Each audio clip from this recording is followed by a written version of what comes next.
mientras que no nos podamos enfocar en poder tener 2 reuniones a la semana, porque vamos a estar durante algún pequeño tiempo teniendo un culto el día miércoles para poder escudriñar la palabra de Dios. Este día vamos a concluir el estudio que hemos estado desarrollando sobre el libro de Gálatas, o la carta que Pablo escribió a los creyentes en Galacia. Esa es la carta a los Gálatas. Y hoy vamos a concluir con el capítulo 6.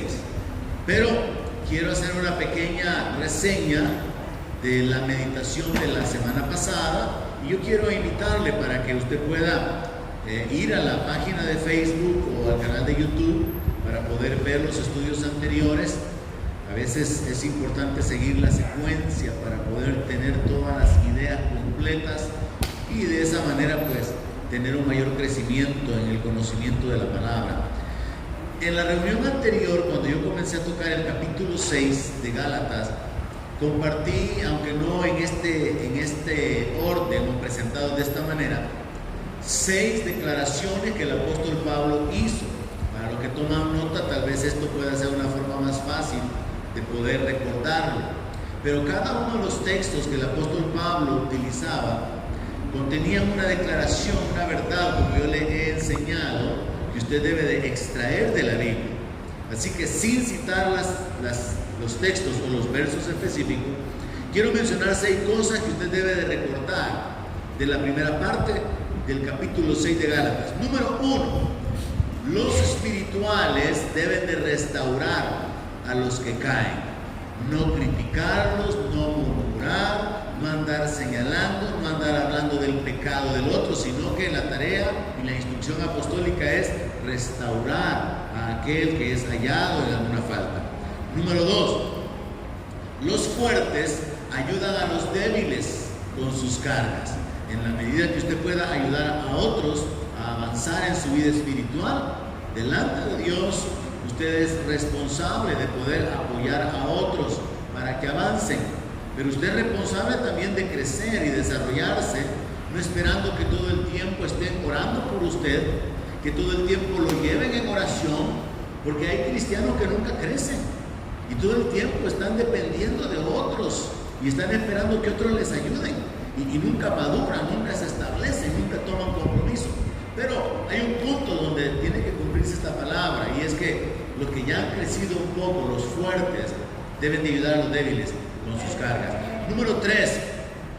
Cada uno debe de examinar su propia obra, no la del otro. No tenemos que medir el ministerio, la consagración, la entrega, la vida de las otras personas. Tenemos que medirnos a nosotros mismos. Tenemos que examinar nuestra propia obra, no la de otros. Número 4. El que es enseñado debe de compartir toda cosa buena con quien le enseña. Es un principio de honor, es un principio de justicia. Pablo le dice a los corintios: si yo les enseño las cosas espirituales o les comparto las cosas espirituales, ¿es gran cosa que yo reciba las cosas materiales?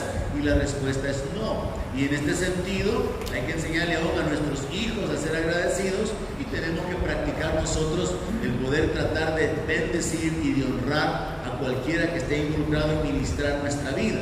Por eso yo le he instruido que cuando tenemos a un predicador invitado, usted de una manera personal se le puede acercar para poder bendecirlo. En la exposición anterior incluía a los ministros de alabanza, a la gente que está en la alabanza. Nos están ministrando, nos están enseñando cómo tener un tiempo de comunión con Dios.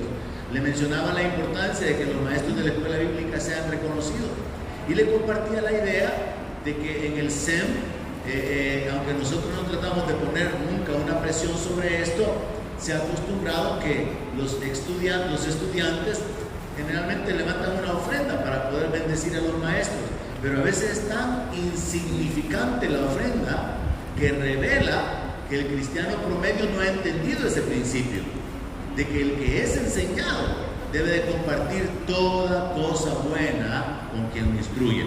Número 5. Recuerde que Dios causará que todo lo que se siembra se cosechará, y que esto no tiene que ocuparse como una sentencia de maldición. Generalmente lo ocupamos más con un sentido de lo malo, diciendo: ya va a cosechar lo que está sembrando. Pero a mí me gusta usarlo mejor al contrario. me gusta usarlo como un principio espiritual poderoso de esta manera. Si yo sé que todo lo que yo siempre voy a cosechar, a mí me interesa sembrar cosas buenas. Y me interesa sembrar lo más que pueda. Sembrar servicio, sembrar semillas económicas, sembrar dádivas, compartir con otros. Porque si Dios no puede ser burlado y todo lo que yo siembre me va a ser devuelto, lo voy a cosechar, a mí me conviene usar ese principio espiritual. Y número 6, sigamos haciendo bien, el bien a todos sin cansarnos, porque a su tiempo vamos a cegar, y sobre todo a la familia de la fe. 6 instrucciones sumamente importantes que las podríamos enfocar como aspectos prácticos del Evangelio. El Evangelio no es tener un lenguaje, o ser cristiano no es tener un lenguaje religioso, amén, aleluya, ¿verdad? Y estar hablando todo el tiempo con palabras rebuscadas, religiosas, no. El ser un cristiano es vivir de acuerdo a la palabra. Y estas 6 cosas que le acabo de compartir tienen que ver con ser hacedores de la palabra de Dios. Así que ahí le queda la inquietud. Vamos a continuar con la parte 2 del capítulo 6 a partir del verso 11. Y ahí el apóstol Pablo, Gálatas 6:11, el apóstol Pablo escribió lo siguiente: miren con cuán grandes letras les escribo de mi propia mano. Yo no sé cuántos de ustedes saben, por ejemplo, la carta a los romanos fue escrita por Tercio. Aunque fue Pablo quien la dictó, se menciona que Tercio, un ayudante, un escribano, un ayudante de Pablo, fue quien realmente escribió la carta, bajo la guianza o bajo el dictado del apóstol Pablo.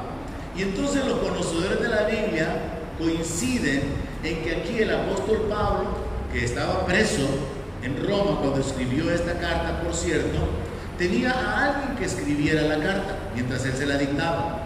Pero al final, y con el propósito de poner énfasis en todo lo que él está diciendo, para poner como respaldo que él quería que se recibiera todo lo que se ha venido hablando acerca de la ley, de la incircuncisión, de la circuncisión, de la fe en Cristo, de ser heredero por medio de la fe en Jesús. Para hacer énfasis en eso, Pablo les está diciendo: miren, esta letra es mía. Estoy terminando esta carta con mi propia letra, como para poner énfasis, validar o autenticar que lo que él estaba diciendo era sumamente importante. Algunos estudiosos de la Biblia dicen, pero esa es una interpretación no muy aceptable, que el apóstol Pablo dijo o escribió esto porque él estaba enfermo de los ojos. Pero eso más bien es una tradición que una verdad que pudiéramos probar con la palabra de Dios.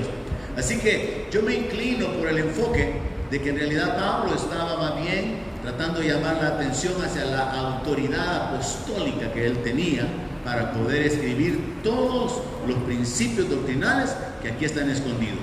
Y entonces a partir del verso 12 comienza como a recapitular o a hacer un resumen. Verso 12: todos los que quieren agradar en la carne, estos los obligan a que se circunciden solamente para no padecer persecución a causa de la cruz de Cristo. Porque ni aun los mismos que se circuncidan guardan la ley, pero quieren que ustedes se circunciden para gloriarse en su carne. Yo quiero recordarles y hacerles saber a aquellos que no han seguido la secuencia de este estudio que el gran problema que había en Galacia era que Pablo llegó para predicar el Evangelio y plantar una iglesia.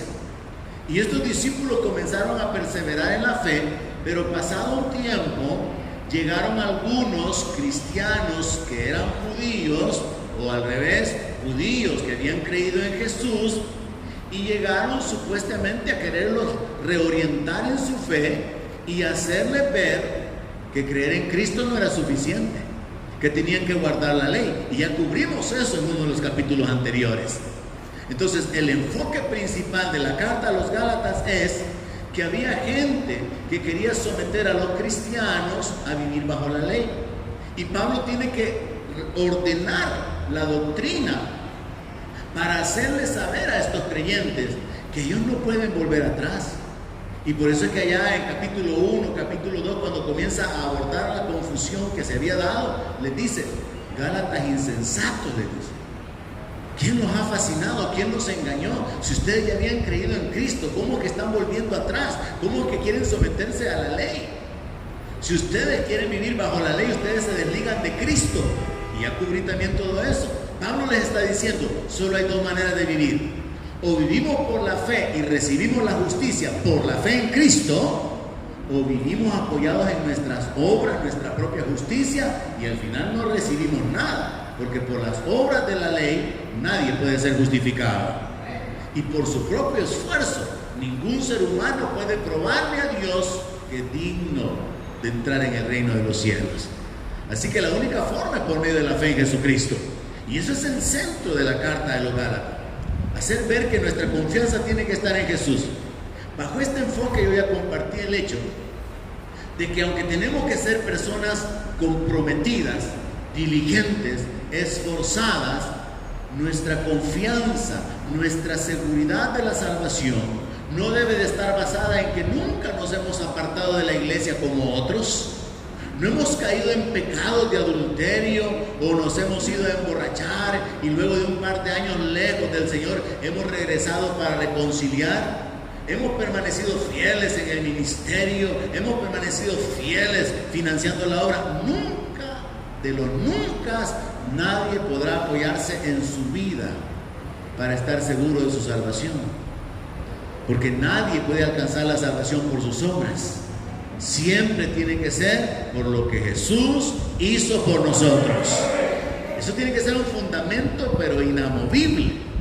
Porque hay muchos creyentes que llegan a gloriarse de lo que hacen, llegan a gloriarse de lo que son, y se miden a sí mismos, miden a los demás y dicen cosas como esta: este hermano, ¿verdad? Que en lo que yo estoy en la iglesia en 7 años se ha apartado como 3 veces. Yo nunca me he apartado de la iglesia. Entonces están midiendo y considerando que su justicia es mayor que la de aquel, cuando en realidad por la fe todos recibimos la justificación. Es un regalo de Dios.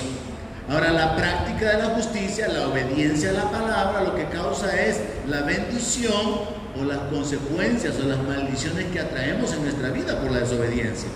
Pero Pablo se enfoca sobre esto y entonces aborda, ya para resumir la carta, el hecho de que es un error humano el apoyarse en el esfuerzo propio para poder agradar a Dios. Y por eso él dice esto: todos los que quieren agradar en la carne. Hermanos, nosotros no podemos agradar a Dios en la carne. Ni aunque usted, como dice el apóstol Pablo, entregara su cuerpo para ser sacrificado. Dice el apóstol Pablo que si no se tiene amor, eso no vale nada. Entonces ningún esfuerzo humano realmente puede servir para agradar a Dios. Y él habla acerca de que los judíos cristianos estaban presionando a los cristianos gentiles para que se circuncidaran. Y por eso le dice, estos les obligan a que se circunciden, solamente para no padecer persecución a causa de la cruz de Cristo. Y aquí entendamos lo siguiente: los mismos judíos para quienes el mensaje de la cruz era una locura, perseguían a los cristianos. Recuerde a Saulo cuando todavía no era Pablo. Perseguía a la iglesia porque consideraban que era una secta, la secta del camino. Los seguidores de Jesús de Nazaret eran considerados un movimiento revolucionario contrario a la religión judía. Eran los mismos judíos los que perseguían a los cristianos, a los que habían decidido poner su fe en Cristo. Y la única forma en que los judíos religiosos dejaban de perseguir a los cristianos era cuando ellos sabían que los cristianos se circuncidaban y se sometían bajo la ley. Pero eran los mismos judíos los que causaban esa persecución. Entonces viene Pablo y les dice, es que miren, les dice, estos religiosos judíos que han creído en el Señor, pero que los están confundiendo con una mezcla de ley y de gracia, quieren que ustedes se circunciden para que ustedes ya no sean perseguidos por causa de la cruz. O sea que lo que quieren es evitar el padecimiento. Lo que quieren es obviar o anular la persecución que viene como consecuencia de decidir seguir al Señor. Pero ellos no entienden, dice el apóstol Pablo, que ni aun los que se circuncidan guardan la ley. Porque todo el punto principal era ese conflicto de querer someter a los cristianos que no eran judíos a que se circuncidaran, que era la señal del pacto hecho en el órgano masculino como una prueba de que pertenecían al pueblo de Dios. Y entonces Pablo hace una revelación sumamente importante, de lo cual yo hice ya algunas aplicaciones prácticas, como el de la iglesia sabatista, que ellos piensan que son salvos solamente ellos porque solo ellos guardan el sábado, y que todos nosotros que nos reunimos el domingo y que la Iglesia Católica Romana somos en realidad gente engañada, porque esto es parte de un sistema diabólico que cambió el sábado por el domingo, pero que ellos que guardan el sábado, ellos sí son salvos. Nadie es salvo por guardar un día, somos salvos por la fe en Cristo Jesús. Entonces Pablo les dice en el verso 13, si es que ni aun los mismos que se circuncidan guardan la ley, ni ellos mismos guardan la ley, porque es imposible que un ser humano cumpla toda la ley. Según los que conocen de la Biblia, son más de 600 mandamientos, y al analizar aún los 10 mandamientos se da uno cuenta de que puede estar fallando un día en una área, otro día en otra área, porque es como que es imposible cumplir la ley. Y entonces Pablo les dice eso, ni aun los mismos que se circuncidan guardan la ley, pero quieren que ustedes se circunciden, porque lo que quieren es gloriarse en su carne. Pablo les está diciendo, miren, ¿saben qué es lo que pasa? Yo vine a predicarles a Cristo, planté la iglesia y ustedes han perseverado en la fe, pero ellos han venido a confundirlos, a leudarlos con una doctrina que incluye la ley, con una mezcla de evangelio con ley, porque ellos quieren gloriarse de que ellos están haciendo discípulos. Ellos quieren gloriarse de la obra que ellos están haciendo.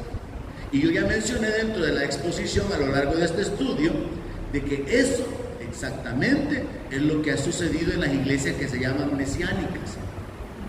Esas iglesias que tienen nombres judíos o que se enfocan en irse a las raíces hebreas, donde la gente comienza a ser enseñada que es que el rabí va a venir y él nos va a enseñar y tenemos que aprender hebreo para entender la Biblia. ¿Quién más judío que los judíos si mataron al Señor, hermanos? Yo aprendí eso hace mucho tiempo. No se necesita aprender hebreo para entender la Biblia, se necesita oración para entender la palabra de Dios. Se necesita depender de Dios, porque los judíos hablaban el idioma, pero mataron al Señor. Entonces el asunto no es idioma, aunque ayuda, pero estos a veces ocupan un esquema como este. Volvamos a las raíces, dice. Y han logrado engañar a muchas congregaciones. Aquí en el país hay varias congregaciones mesiánicas, y yo de vez en cuando siempre oigo, no, es que un pariente mío se hizo judío.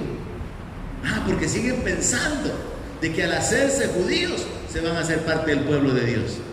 ¿Y qué le dijo el Señor a algunos judíos? Ustedes son hijos de vuestro padre, el diablo. El diablo ha sido homicida desde el principio, y ustedes también me quieren matar porque son hijos de él. Porque Pablo señala este principio doctrinal a través del libro de Gálatas, que no son los descendientes de Abraham en la carne los que son hijos de Dios, sino los de la fe. Los que imitamos a Abraham, nosotros somos los hijos de Abraham y somos bendecidos con el creyente Abraham. Entonces Pablo va terminando de enfocar este conflicto aquí y les dice, lo que quieren hacer ellos es gloriarse de la obra, quieren gloriarse de que los han logrado discipular. Verso 14, pero lejos esté de mí gloriarme, sino en la cruz de nuestro Señor Jesucristo, por quien el mundo me es crucificado a mí y yo al mundo. Pablo está diciendo que contrario a ese grupo de personas que se quieren gloriar de que han logrado discipular, que han logrado convertir al judaísmo, a esos que ya habían creído en el Señor, él mejor se gloriaba en la cruz. Y es que el apóstol Pablo entiende de que la cruz no es un lugar de derrota, sino que es un lugar de victoria. En la cruz la Biblia dice que el Señor triunfó sobre los principados y las potestades y los exhibió públicamente. En la cruz Él murió, sí, pero luego en la resurrección el Señor derrota a la muerte y derrota o destruye, dice la palabra, al que tenía el imperio de la muerte. Entonces la cruz, aunque puede ser un lugar de debilidad, de derrota y hasta aparentemente un fracaso, es algo de lo cual el apóstol Pablo dice que él se puede gloriar. Pero él se involucra a sí mismo diciendo que para él la cruz también significa que el mundo está crucificado para él y que él está crucificado para el mundo.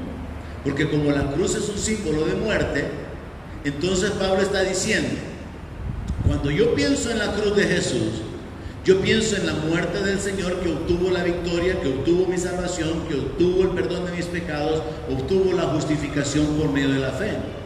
Pero yo también entiendo que cuando yo estoy juntamente con Cristo crucificado, entonces para el mundo, para la gente, para el sistema, para este orden establecido por el diablo, yo estoy colgado en una cruz. Hay demasiados cristianos que no están usando la cruz para lo que tiene que usarse. Porque Jesús dijo, si alguno quiere venir en pos de mí, niéguese a sí mismo, tome su cruz y sígame. Pero la idea que se ha formado en la mente de muchos cristianos es que andan con la cruz para arriba y para abajo. Piensa en esta idea. ¿A dónde fue Jesús con la cruz? Al Gólgota, al Monte Calvario. ¿Para qué llevó Jesús la cruz ahí? Para ser crucificado. Entonces, todos los que seguimos a Jesús con la cruz, todos los que decidimos tomar la cruz, no es para andar dando vueltas con la cruz toda nuestra vida. Es para ir a crucificarnos juntamente con Él. Yo quiero que le agregue ese pequeño elemento a su vida de fe ahora. De manera que usted, como Pablo, concluya, con Cristo estoy juntamente crucificado. Ya no vivo yo, Cristo vive en mí. Entonces Pablo encuentra que esa es la manera de vivir en victoria. Yo estoy crucificado para el mundo, así que para el mundo yo no soy atractivo porque yo soy alguien que está muriendo o alguien que ya está muerto.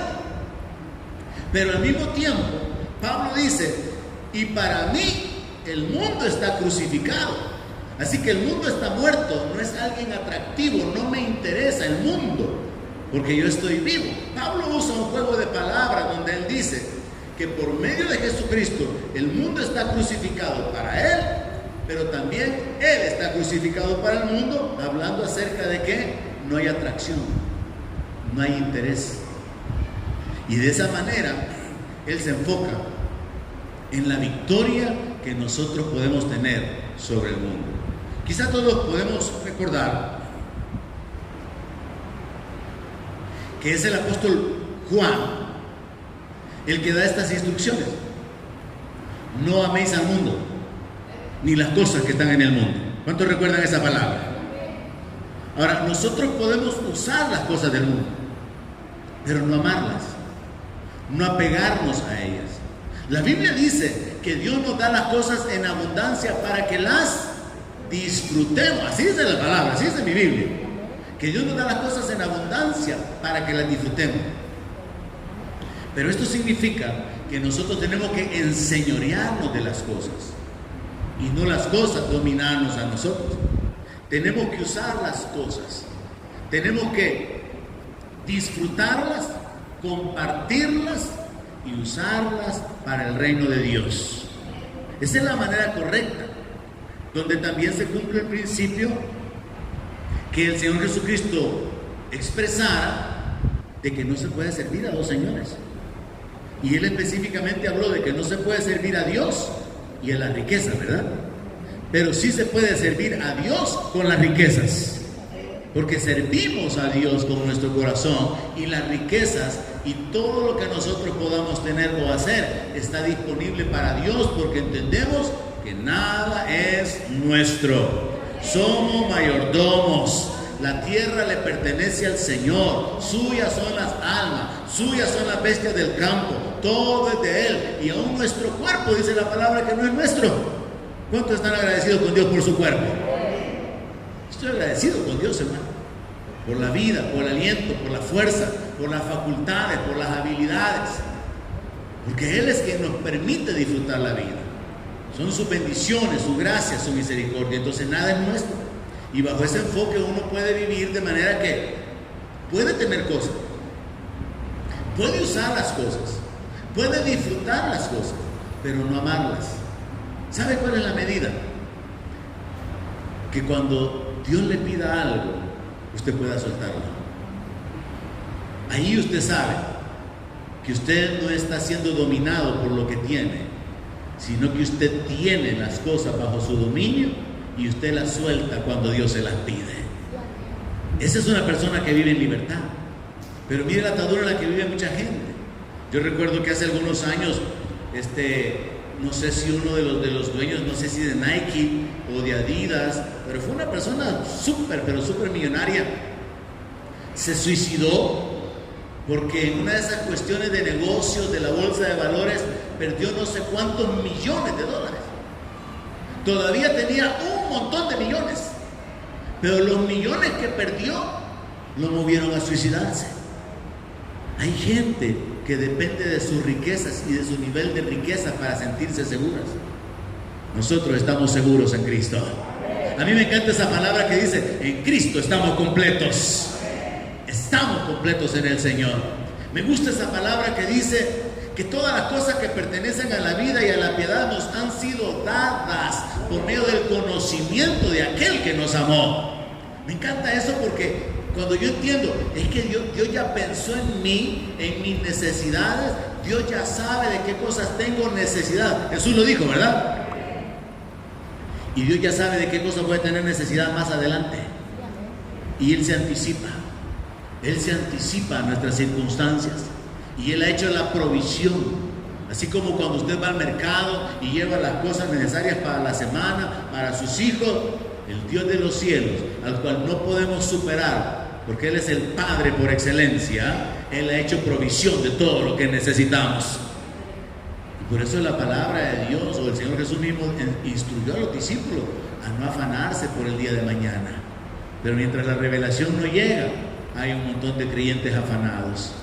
Y como decía yo el día domingo, muchos cristianos el domingo no se reúnen porque están en su negocio, porque no han entendido quién es su Padre, no han entendido quién es su proveedor. Entonces el apóstol Pablo está hablando de victoria a través de la crucifixión. Victoria sobre el mundo, considerándome crucificado yo al mundo. Pero también victoria sobre el mundo cuando yo considero que el mundo ha sido crucificado para mí, no es atractivo, y aunque yo pueda disfrutar las cosas, usar las cosas, no voy a apegarme a ellas, no voy a amarlas, y no voy a caer en la trampa de codiciar el dinero, como dice la palabra, porque esa es la raíz de todos los males, por la cual muchos, incluyendo ministros, se han apartado del Evangelio. Verso 15 es un punto fundamental en esta carta. Verso 15: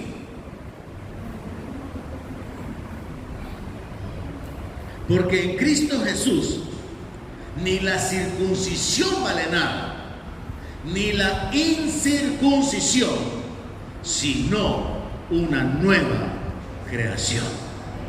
Miren, hermano, este verso es radical, porque aquí nos está hablando Pablo acerca de un acto extremo dentro del cumplimiento de la ley, que era circuncidarse. Las personas podían guardar los días, celebrar las fiestas, pagar los diezmos, cumplir con todas las ordenanzas que había en la ley, pero la circuncisión era la marca, era el origen que establecía que la persona tenía un pacto con Dios. Entonces Pablo está ocupando el elemento clave para hablar de una relación con Dios bajo la ley por medio de la circuncisión. Y lo que él viene a hacer es a anular ese principio diciendo, es que en Cristo la circuncisión no vale nada. Es que en Cristo la incircuncisión no afecta. De manera que él quiere hacer volver a los creyentes en Galacia al entendimiento claro de que la victoria es por la fe, la salvación es por la fe, la sanidad es por la fe, el bautismo del Espíritu es por la fe, los milagros se reciben por la fe. Y todo eso lo aborda allá en el capítulo 1 y capítulo 2. Le dice, díganme ustedes, le dice, ¿recibieron el Espíritu por las obras de la ley o por la fe? Pablo quiere cerrar esta enseñanza a esta iglesia, reenfocando a los creyentes en la fe en Jesucristo. Y entonces de una manera así tajante, contundente, radical, les dice, es que ya en Cristo la circuncisión no vale nada. O sea que salía sobrando que tuvieran la marca en su cuerpo de que estaban circuncidados. Sí, salía sobrando. La circuncisión no los hacía más. Y todos los cristianos de Asia y todos los gentiles, los paganos de Corinto, los griegos que se habían convertido, los romanos que habían creído en el Señor, que no estaban circuncidados, ¿les afectaba? No. No estar circuncidados no les afectaba en nada en su comunión con Dios. Así que ni la circuncisión agrega algo para agradar a Dios, ni la incircuncisión le restaba a la persona algo que impedía que esta persona pudiera tener el respaldo, la bendición o el favor de Dios. Y entonces Pablo pone el fundamento sobre el cual usted y yo tenemos que desarrollar nuestra vida. ¿Qué es lo que importa en Cristo? Una nueva creación.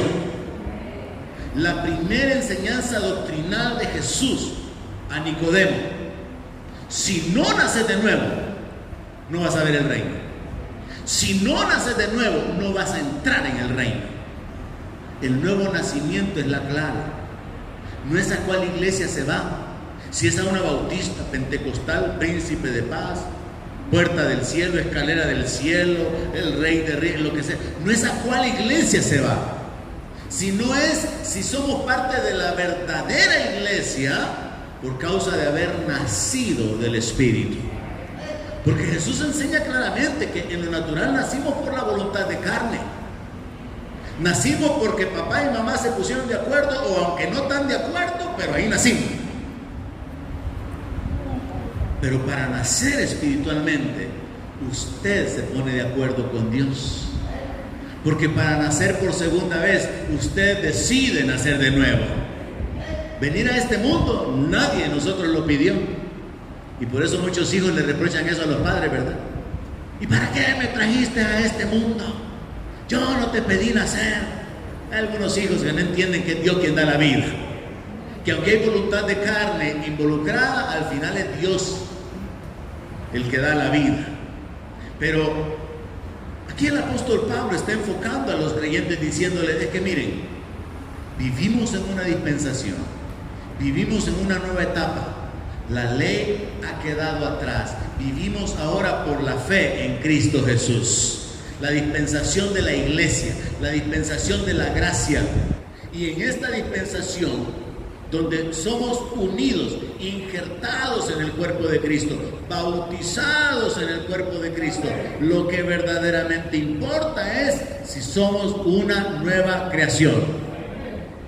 Y 2 Corintios capítulo 5, 17 se alinea con ese pensamiento. De modo que, dígalo conmigo, si alguno está en Cristo, nueva criatura es. Las cosas viejas pasaron, he aquí, todas son hechas nuevas. Entonces, ¿qué es lo que importa? ¿Ser parte de la iglesia que dice que es la que tiene el monopolio porque fue fundada por Jesucristo, aunque esté llena de idolatría? No, el nuevo nacimiento es lo que importa. ¿Qué es lo que importa? ¿Ser parte de una iglesia pentecostal donde hay dones y se cree en la profecía y en el bautismo del Espíritu Santo y se habla en lengua? No, porque aún sin el bautismo del Espíritu Santo y sin profecía, el que ha nacido de nuevo puede ser salvo. Entonces, ¿qué es lo que importa? Ser parte de una iglesia bautista donde hay orden y donde no existe el desorden de los neopentecostales y todo ese movimiento hasta demoníaco.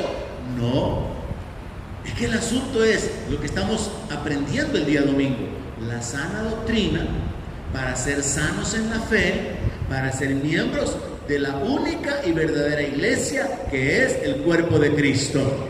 La verdadera iglesia de Cristo no tiene un nombre, es la iglesia de Cristo, es el cuerpo de Cristo. Ahora sí tenemos que entender que a través del gran grupo o de la gran diversidad que hay de movimientos religiosos, de iglesias y de nombres, existe una gran confusión. Y por eso es que nosotros tenemos que enfocarnos en la sana doctrina. Y esto es parte de la sana doctrina. Lo que verdaderamente importa en Cristo, en esta dispensación, es ser una nueva criatura, haber nacido del Espíritu. ¿Y cómo nazco del Espíritu? Cuando yo creo en Jesucristo, cuando yo le entrego mi vida a Él, cuando yo me uno a Él por medio de la fe, cuando yo me rindo, cuando yo reconozco que he vivido lejos de Dios, pero ahora tomo la decisión de rendirme y entregarme. Por eso el apóstol Pablo dice que el que se une al Señor, un espíritu es con Él. Y nacemos del Espíritu, no de la carne. Y solo eso es un tema también interesante que todo cristiano debería de poder entender y que debería de poder compartir con otros. Porque no es un asunto tan simple como levantar la mano y repetir una oración. Miles de personas han hecho eso y están en el mundo de regreso. Miles de personas han repetido una oración, pero no han nacido de nuevo. ¿Cómo usted sabe que usted ha nacido de nuevo? Cuando tiene el testimonio del Espíritu Santo de que Dios es su Padre. Porque la palabra dice que los que son hijos, estos son guiados por el Espíritu. Y solo eso es un tema doctrinal fundamental que, como repito, todo creyente debería tenerlo claro. Si usted no lo tiene claro, espero dejarlo inquieto para que vaya usted a escudriñar la palabra, mientras más adelante nosotros podemos ir tocando todos esos aspectos como parte del desarrollo de la exposición de la palabra. Así que el apóstol Pablo está siendo radical en establecer que no se puede agregar al mensaje de fe en Jesucristo el cumplir con las obras de la ley para poder agradar a Dios. Que no se le puede agregar al sacrificio de Cristo ningún sacrificio humano. Allá en la carta a los Filipenses, capítulo 3, verso 2, él habla de una manera bien fuerte. Filipenses capítulo 3, verso 2. Aquí en la carta a los Gálatas, él también mencionó que ojalá que se mutilaran los que los obligaban a circuncidarse.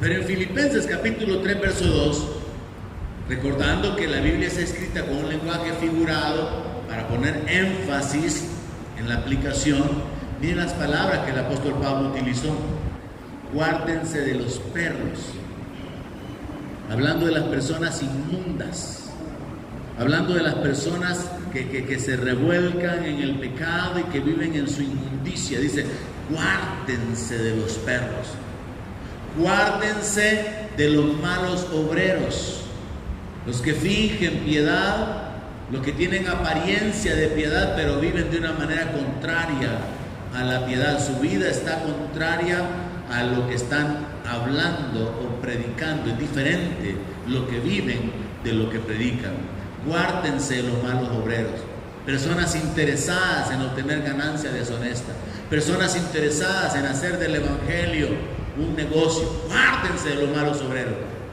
Y luego, guárdense de los mutiladores del cuerpo. Él le llama mutiladores del cuerpo a este movimiento de judíos que andaban queriendo convencer a los cristianos que se circuncidaran. Yo no sé si usted se ha fijado que hay algunos cristianos, y incluso tengo algunos amigos, porque el desconocimiento de la palabra es la base de todo esto.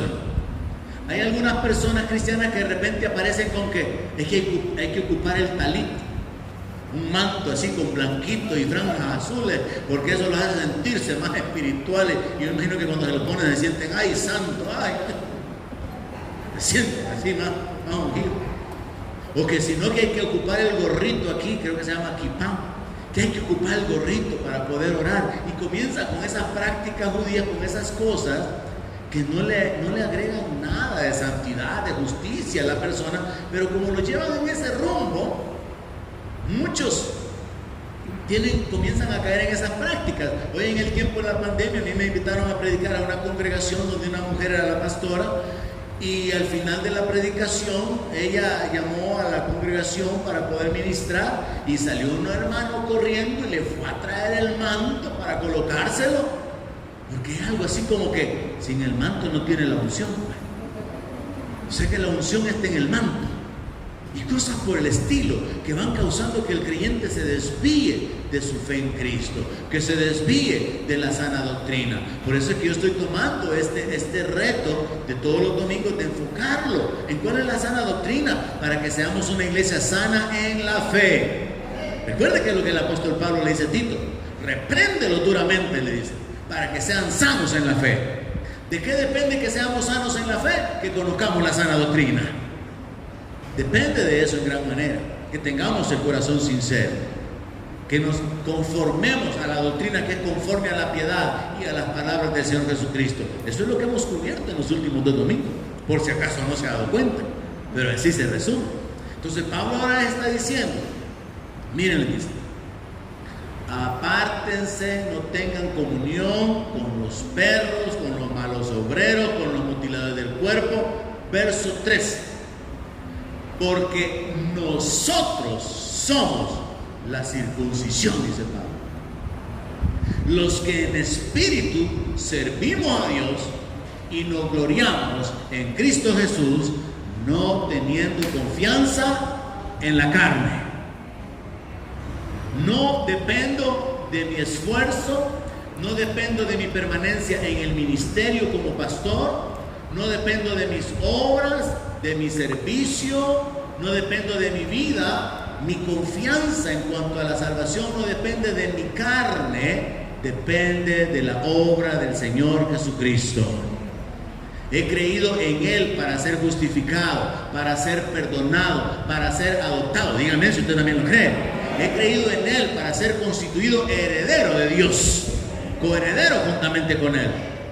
No es que yo con mis méritos, porque mire, cuando yo considero lo que Dios me ha dado, yo me siento endeudado.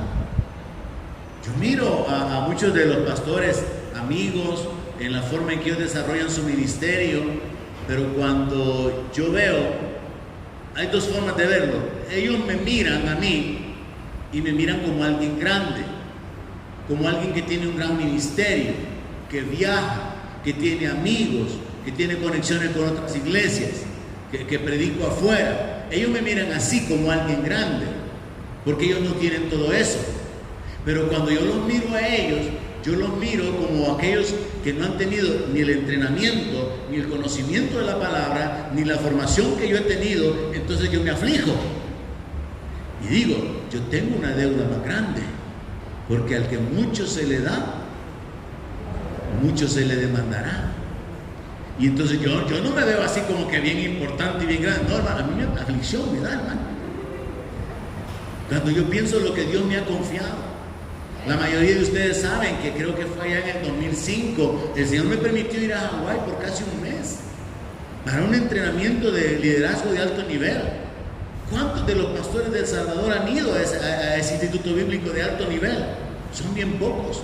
Entonces cuando yo veo lo que Dios me ha dado, digo, ay Dios mío, endeudado estoy, Señor, ayúdame. Entonces uno tiene que saber que no depende de su obra ni de apoyarse en su carne, sino que hay que depender de la gracia de Dios y apoyarnos en la obra de Jesucristo siempre. Entonces Pablo termina esta frase de Filipenses diciendo eso, porque nosotros somos la circuncisión, los que en espíritu servimos a Dios y nos gloriamos en Cristo. Si usted se va a gloriar de algo, gloríese en el Señor, hermano. Lo que Dios ha hecho en su vida, lo que usted puede hacer por medio de el Señor en su vida, no de su obediencia, no de su esfuerzo, de su habilidad. No es que mire, cuando a mí me llamaron, yo decidí, ¿verdad?, de corazón, que yo jamás le iba a fallar al Señor. No, hermano. No es por su carne ni por su esfuerzo, por la gracia y la misericordia de Dios. Así que Pablo dice eso, no teniendo confianza en la carne. Verso 16: y a todos los que anden conforme a esta regla, ¿Cuál regla? La declaración anterior del verso 15, de que ya en Cristo la circuncisión no vale nada, ni la incircuncisión, sino que una nueva creación. A todos los que anden conforme a este entendimiento, conforme a esa forma de pensar, que no depende de sus obras, no depende de su esfuerzo, a todos ellos, dice el apóstol, una bendición apostólica.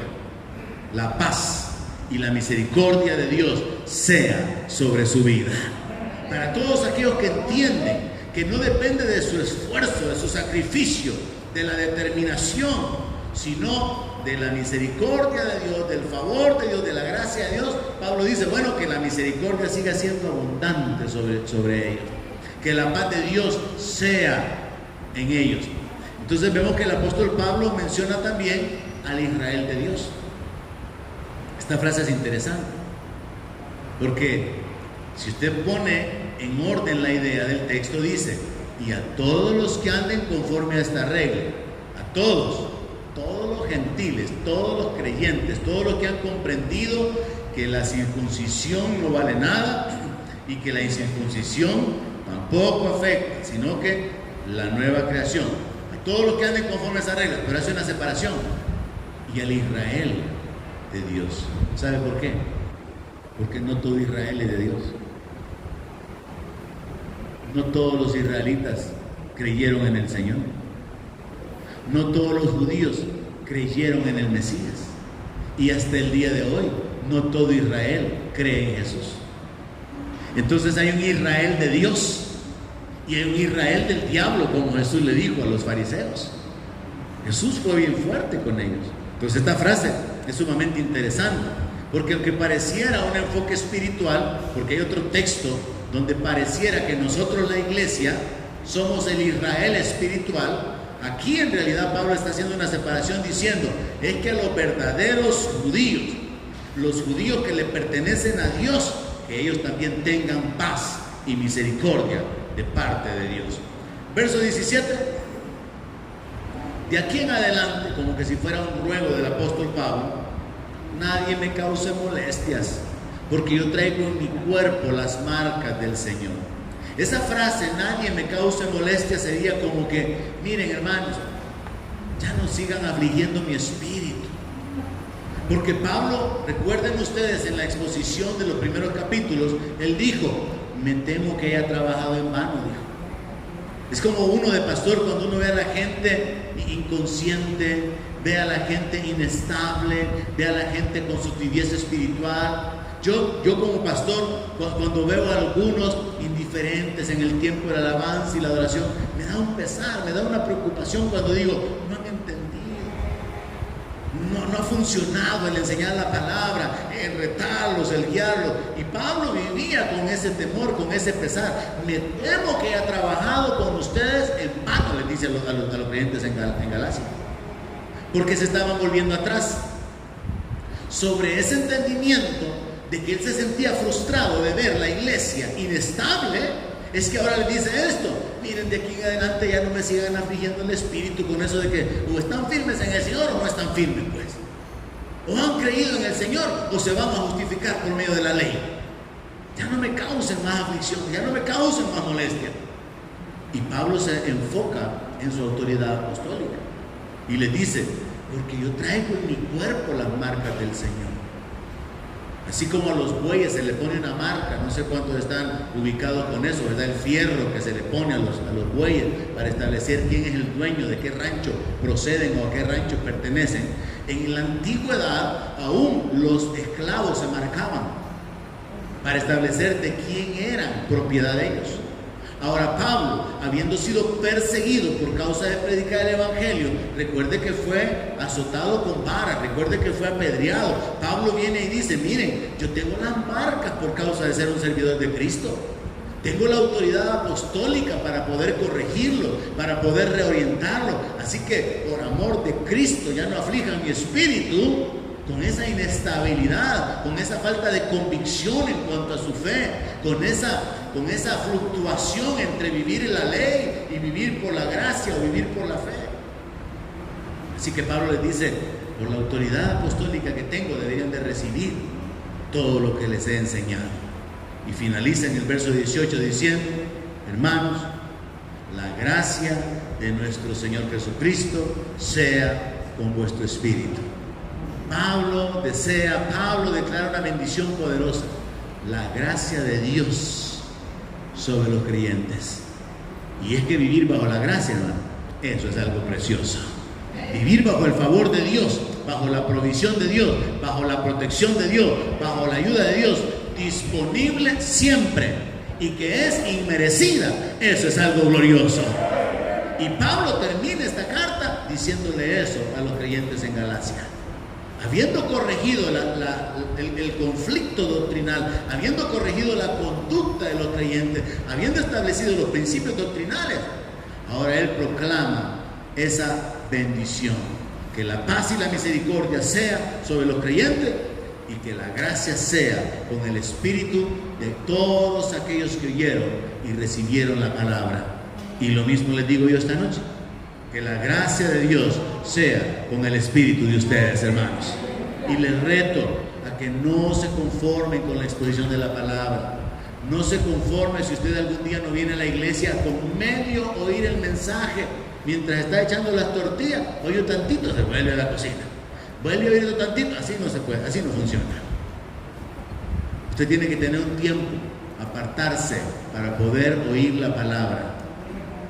Y con toda devoción y con toda quietud, dedicar ese tiempo para que Dios ministre su vida. Amén. Oramos y nos despedimos.